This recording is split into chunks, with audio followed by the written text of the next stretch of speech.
Hello students, कैसे हो आप लोग। उम्मीद करता हूँ अच्छे होंगे, स्वस्थ होंगे। आप सभी का स्वागत है टीचिंग बाय आके माथुर यूट्यूब चैनल पर। जी हाँ, इस चैनल पर पहली बार विजिट कर लाइक शेयर एंड सब्सक्राइब जरूर कर लीजिएगा। लगातार अपने ग्रुप और दोस्तों को शेयर करते रहिएगा ताकि सभी को इन्फॉर्मेशन मिले, हेल्प मिले।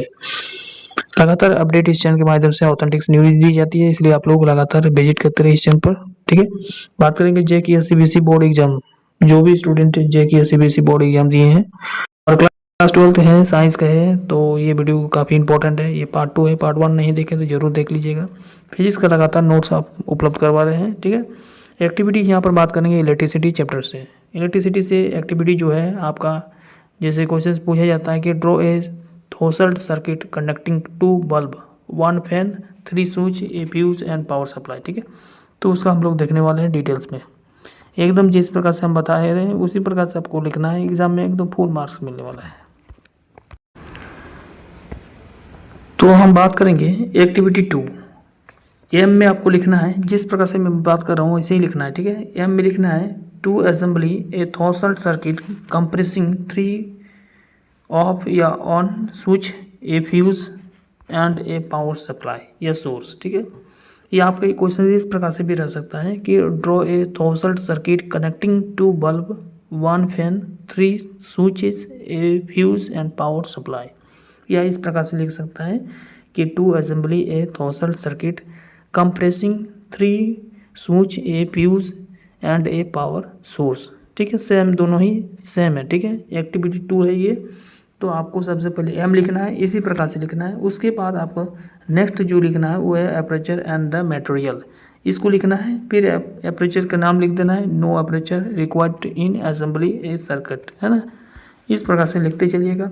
फिर आपको नीचे आना है तो यहाँ पर आपको मिलेगा मटेरियल। ठीक है, मटेरियल में आपको लिखना है 3 बल्ब दिया हुआ है। ठीक है, ईच फ्यूज ऑफ, जो प्रत्येक स्विच लगा हुआ है वो 0.6 एम्पियर का लगा हुआ है। ठीक है, और एम्पियर किसका यूनिट है, तो बोलिए इलेक्ट्रिकल करंट का यूनिट है। तो जो 0.6 एम्पियर का जो फ्यूज लगा हुआ है प्रत्येक बल्ब में, वो आपका मेन स्विच में लगा हुआ है, ध्यान रखिएगा। ए पावर सप्लाई, है ना, battery emulation, 3 on off switch लिखना है, flexible connected wire with red and black plastic covering A fuse wire.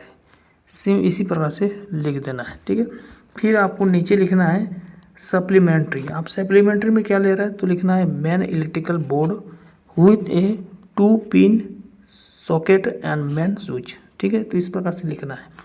ठीक है, तो ये सबसे पहले आपको लिख लेना है। ठीक है, इस प्रकार से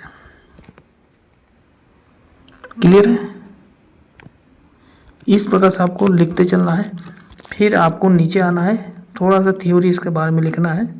तो थ्योरी में क्या लिखना है, बाद में आपको सर्किट डायग्राम भी लिख देना है, बना देना है। ठीक है, तो थ्योरी में आपको लिखना क्या है कि electricity supply to us for domestic purpose is 220 volt AC and 50 hertz. यानी जो इलेक्ट्रिसिटी का सप्लाई होता है घरेलू में, आप लोग देखे होंगे कि ग्रामीण क्षेत्र में जो इलेक्ट्रिसिटी का जो पावर सप्लाई होता है, AC करंट जिसको हम बोलते हैं इलेक्ट्रिक करंट, वो 220 वोल्ट का होता है। ठीक है, और इसमें यदि हम फ्रिक्वेंसी में बात करी जाए तो हर्ज इसका यूनिट होता है, जिसमें 50 हर्ज होता है। ठीक है, लिखा है नेक्स्ट फुल स्टॉप के बाद the household circuit all appliances are connected in parallel with main this switches are connected in series with each appliance in live wire. ठीक है, या लाइव वायर। इस प्रकार से आपको लिखते जाना है फटाफट। जो भी यहाँ पर मटेरियल हम उपलब्ध करवा दे रहे हैं एक एक करके लिखते जाना है। ठीक है, अब ये आपको इस प्रकार से लिखना है। ठीक है,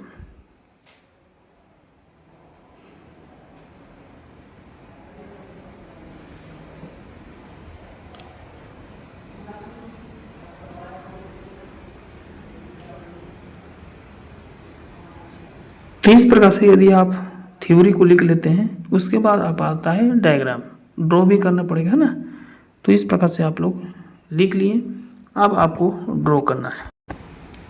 चलिए नेक्स्ट आप लोग थ्योरी में लिखना है आगे। नेक्स्ट आपको थ्योरी में लिखना है एयर कंडीशन, है ना। इस प्रकार से लिखते चलना है फटाफट, जो भी दिया हुआ है ना इस प्रकार से पैरेलल में जुड़ा हुआ है पावर सप्लाई।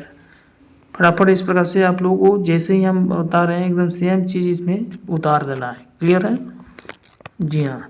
उसके बाद आपको लिखना है डायग्राम। ठीक है, यहाँ पर आपको सर्किट डायग्राम लिखना है ना, यहाँ पर लिख देना है सर्किट डायग्राम। यहाँ पर लिखना है सर्किट डायग्राम। इस प्रकार से सर्किट डायग्राम देके डैश दे देना है। उसके बाद इस प्रकार से ड्रॉ करना है। क्लियर है? कई स्टूडेंट हमें पूछते हैं सर ग्राफ पेज का यूज करें या नहीं करें। देखिए सर्किट डायग्राम में जिस प्रकार से ये है सर्किट है तो वो आप कॉपी में ही लिखिएगा। ठीक है, कॉपी में ही बनाइएगा। बाकी जो मिररिंग वाला क्वेश्चंस रहेंगे, ठीक है, कन्वेक्स हो कनकेव हो, तो वो आपको जो है एक्टिविटी वाला क्वेश्चंस जो है आपका ग्राफ में बनाइएगा। ठीक है, तो इस प्रकार से आपको ड्रॉ कर देना है डायग्राम को। क्लियर है? तो ये पहला डायग्राम हो गया। उसके बाद दूसरा यहाँ पर है, तो इस प्रकार से अगल बगल बना सकते हैं। पेज के अकॉर्डिंग यहाँ पर बनाया गया है। आप चाहे आप नीचे एक बार डायग्राम बना सकते हैं या उसके सामने भी एक बना सकते हैं।